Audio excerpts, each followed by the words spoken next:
muitos destaques importantes. Para começar, o deputado Eduardo Bolsonaro criticou as especulações sobre as possíveis candidaturas à presidência em 2026, às vésperas do julgamento de Jair Bolsonaro. Segundo ele, é mentira que os planos para o pleito sejam para o bem do ex-presidente. E, se houver necessidade de substituí-lo, não será feito pela força nem com base em chantagem. O parlamentar afirmou ainda que qualquer decisão política da direita será tomada pela família Bolsonaro. Não adianta nenhum candidato tentar propagar a ideia de ser a única salvação para a oposição. Depois, Eduardo ainda questionou a pressa na definição sobre o candidato à presidência, dizendo que o julgamento é a faca no pescoço de Bolsonaro para forçá-lo a tomar uma decisão da qual não possa mais voltar atrás, que seria uma indicação de um sucessor. Por fim, o deputado enviou um recado a todos os políticos afirmando que quem compactuar ou apoiar um nome que não seja definido pelo próprio Jair Bolsonaro não será percebido como apoiador, muito menos como merecedor dos votos de seus eleitores. Eduardo ainda negou estar desunindo a direita ou sendo radical, dizendo que na base da chantagem nenhum político conseguirá nada. Acho que alguns elementos nessas afirmações de Eduardo Bolsonaro, para analisarmos com os nossos comentaristas, o Roberto Mota já está a postos, preparado no Rio de Janeiro, ao vivo. Mota, muito bem-vindo, excelente noite a você. As falas e declarações de Eduardo Bolsonaro, muitos indicaram que ele teria subido o tom e enviado recado para aqueles que desejam, almejam o apoio dos chamados bolsonaristas, né? A base de apoio do ex-presidente Jair Bolsonaro, muitos mirando 2026. O que achou das falas do deputado federal? Eu acho que o Brasil inteiro está mirando em 2026, Cariato, de uma forma ou de outra. Quase tudo que está acontecendo hoje no Brasil é em função de 2026. Boa noite para você, boa noite aos meus colegas de bancada, boa noite à nossa audiência. Esse é um debate entre dois pontos de vista, que eu vou tentar resumir aqui. De um lado, há quem defenda um ponto de vista, um posicionamento supostamente prático. Já que Jair Bolsonaro não pode concorrer às eleições do ano que vem, quanto mais cedo ele anunciar o nome do seu substituto, melhor.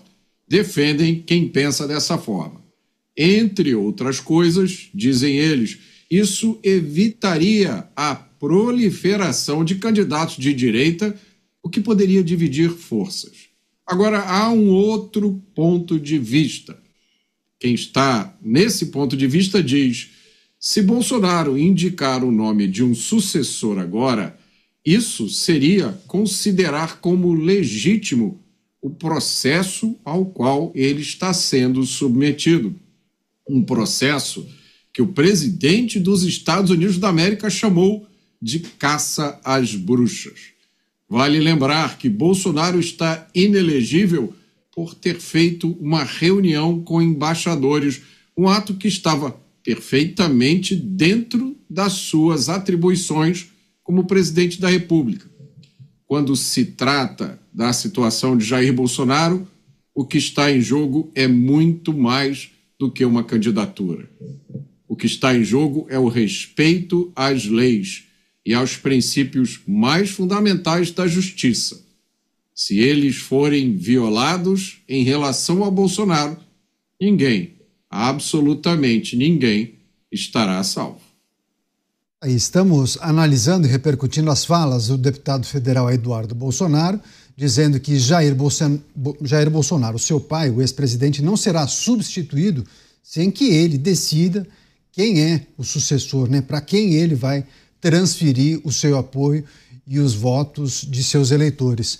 Chamar o Cristiano Beraldo para trazer também suas ponderações a respeito dessas falas de Eduardo. Seja bem-vindo, Beraldo. Ótima noite a você. As críticas feitas por Eduardo Bolsonaro, as várias especulações sobre possíveis candidatos à presidência da República, justamente às vésperas do julgamento de Jair Bolsonaro. Para ele não é uma mera coincidência. Estão aproveitando um momento, um vácuo, para já plantar sementes em relação a nomes que poderão disputar as eleições em 2026, Beraldo? Boa noite, Caniato. Boa noite, Mota, Kobayashi. Boa noite à audiência que prestigia diariamente os Pingos nos Is. Caniato, política no mundo todo não é um baile de virgens. Política é um lugar onde o tapete está sempre pronto para ser puxado. Eduardo Bolsonaro cresceu numa família política. Seu pai, deputado federal por 28 anos, depois presidente da República, ele próprio, já deputado, se não me engano, de terceiro mandato, seu irmão mais novo, Carlos, vereador desde os 17 anos de idade, assim como seu irmão Flávio, também foi deputado estadual por vários mandatos e agora é senador da República. Eduardo Bolsonaro sabe exatamente como a política funciona. Os partidos políticos, essas máquinas que dominam o dinheiro e o destino do Brasil, estão ali operando, se posicionando para definirem as suas estratégias do próximo ano.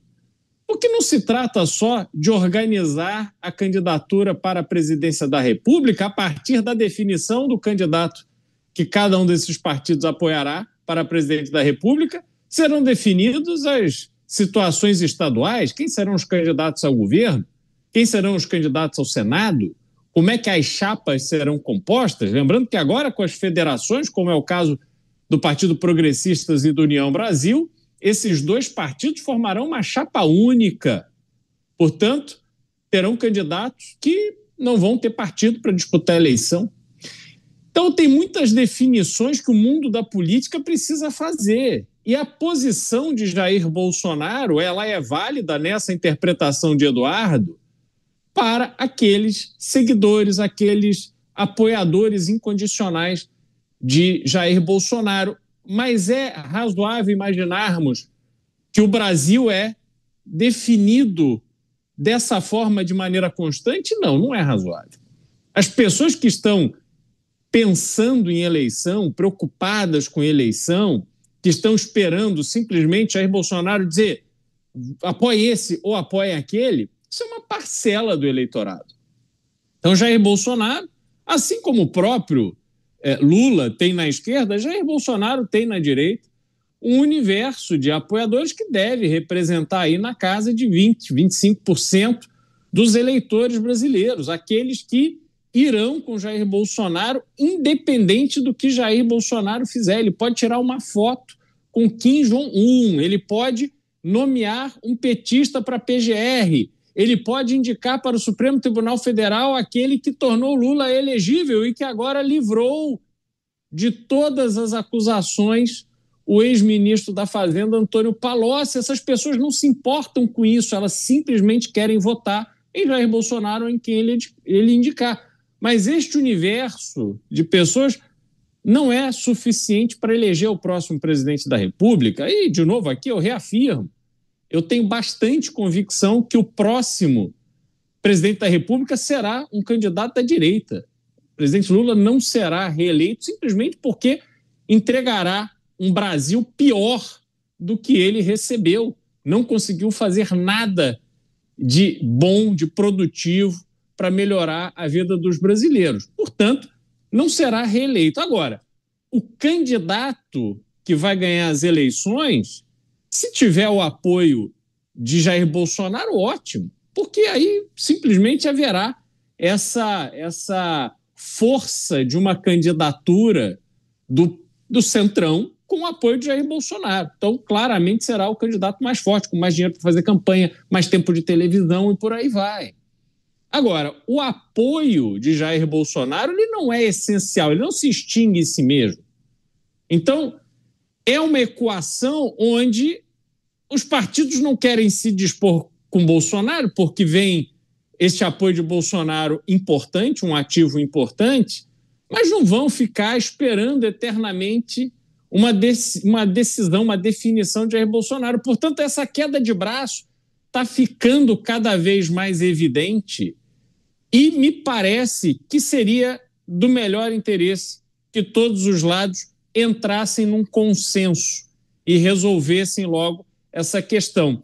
Eduardo Bolsonaro ainda tem uma outra batalha, que é a batalha que ele trava nos Estados Unidos, colocando o governo de Donald Trump como um player dessa pressão que faz contra o Supremo Tribunal Federal brasileiro e também contra este cenário político e eleitoral, porque já há ali a ideia de que uma eleição sem Jair Bolsonaro não será uma eleição válida. Então, as consequências que isso pode ter ainda são incertas, mas, sem dúvida nenhuma, há uma tensão e a estratégia de Eduardo Bolsonaro é justamente manter essa tensão o mais alta possível para que ele, em algum momento, consiga ganhar essa batalha contra o Supremo, porque se ele não vencer, as consequências para ele serão brutais, até porque, convenhamos, nenhum desses que estão aí, candidatos à presidência da República no campo de Bolsonaro, nenhum desses vai, de fato, contra os interesses do Centrão e contra os interesses do Supremo Tribunal Federal. Estão todos fazendo figuração. Inclusive, o governador de Goiás, Ronaldo Caiado, foi o primeiro a dizer que iria, se eleito fosse presidente, daria anistia a Jair Bolsonaro, mas não perde uma única oportunidade de confraternizar com os ministros do STF. Então, obviamente, não irá contra eles, não irá contra a sua vontade, não irá fazer nenhum movimento grosseiro nesse sentido. É preciso também analisar as várias sinalizações, né, que vêm sendo dadas por alguns integrantes da direita. Valdemar Costa Neto dizendo na última semana Donald Trump seria a única saída. No dia de hoje, menciona que os filhos de Jair Bolsonaro sairão candidatos ao Senado Federal. Enfim, vão reforçar a ideia de que o ex-presidente Jair Bolsonaro é o único nome do Partido Liberal. A gente vai trazer isso em detalhes também, mas deixa eu chamar o Nelson Kobayashi, está aqui no estúdio. Nelson, seja muito bem-vindo, viu? Ótima noite a você. As análises sobre as falas de Eduardo Bolsonaro, é preciso interpretar, trazer, destacar o quê? Ele envia recados para quais pessoas? Tarcísio de Freitas, Romeu Zema, aqueles outros que são apontados como possíveis candidatos à presidência em 2026? Já há um movimento dos partidos para deixar Jair Bolsonaro de lado, entendem que possivelmente ele será condenado e por isso já avançam na articulação para escolher nomes para 2026? Para quem Eduardo enviou esse recado? Para muita gente, viu, Caniato? Primeiro, boa noite a você, boa noite aos meus colegas aqui de bancada, ao Mota, ao Beraldo, a todos que nos acompanham nos Pingos nos Is. É sempre um prazer estar aqui com vocês. Agora, em relação a essa fala do Eduardo Bolsonaro, ele está deixando muito claro o que pensa. Esses últimos meses, em especial, em que tudo isso tem acontecido, ele perdeu um pouco o filtro e está falando ali com toda a autenticidade do mundo o que de fato pensa. E ele está deixando claro de que ele não quer ver movimentos políticos pensando numa sucessão do Jair Bolsonaro sem a participação efetiva da escolha desse nome à sucessão do próprio Jair Bolsonaro. Só que tem uma questão na política. A gente tem que levar em consideração que é a arte das construções, das pontes, do diálogo, da conquista do relacionamento através do tempo e da maneira como vai fazendo inclusive algumas concessões. Não cabe na política esse tipo de carteirada. Isso aí afasta os interlocutores, em especial os interlocutores mais importantes nesse caso, que são governadores, líderes partidários. Então esse tipo de carteirada pelo Eduardo Bolsonaro pega mal e o isola cada vez mais. Ele está num processo de isolamento constante desde que foi para os Estados Unidos, desde que tudo o que veio acontecer depois com os anúncios de Donald Trump, com o agravamento da situação do próprio pai. E quando a gente olha para os resultados que isso tem gerado, em especial no campo político, a gente vê que o Eduardo Bolsonaro não está colhendo bons frutos. Estou falando da popularidade do presidente Lula, que subiu, depois se estagnou, mas de início subiu, depois que tudo começou a acontecer a partir das suas ações. Estou falando da queda de popularidade do Tarcísio no confronto com o presidente Lula, segundo as últimas pesquisas. Então o Lula ganharia inclusive do Tarcísio, que seria, meses atrás, um sucessor natural, mas que agora recebe ataques, fogo amigo do Eduardo Bolsonaro. Aliás, não sei se é tão amigo assim, né? O Eduardo do Tarcísio, depois das conversas que foram reveladas, criminosamente reveladas pela polícia em relação ao celular do Jair Bolsonaro e as críticas que o Eduardo faz ao governador Tarcísio. E a questão é a seguinte, está ficando claro, tamanha transparência do Eduardo Bolsonaro, que o que ele quer não é, de fato, um governo de direita no ano que vem, ganhando a eleição. O que ele quer, de fato, parece ser alguém que o Jair Bolsonaro abençoe para que depois haja uma dívida com o Jair Bolsonaro a ser paga. Então é uma questão de interesse pessoal, familiar, muito claro. Não tem interesse público acima dos individuais aqui, tem interesse pessoal, familiar. Porque se ele, de fato, fosse alguém que quisesse simplesmente alguém que ganhe do Lula, que ganhe do PT, que tenha um pensamento liberal na economia, que pense o Brasil gerando riquezas, que atraia investimentos do mundo todo, que trabalhe para se gerar a segurança jurídica necessária para o que o Brasil precisa para crescer livre de quaisquer amarras ideológicas maléficas que fazem mal aí ao nosso Brasil, ele não estaria carteirando desse jeito a necessidade de uma bênção pessoal do próprio pai, a quem quer que seja. Está claro que o Jair Bolsonaro está inelegível. É possível que haja uma reversão disso? É possível, mas não é provável. É muito difícil que isso venha acontecer, então já tem que começar a trabalhar a família Bolsonaro com o que se tem na mesa. O que se tem na mesa é uma situação de inelegibilidade, justamente ou injustamente, devidamente ou indevidamente.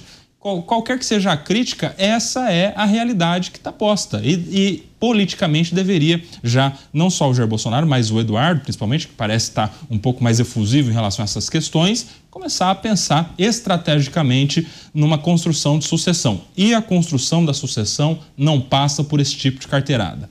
Política é relacionamento e, nesse quesito, o Eduardo Bolsonaro está se isolando cada vez mais e vai dificultar cada vez mais a sua participação em especial em qualquer decisão que seja para as eleições de 2026.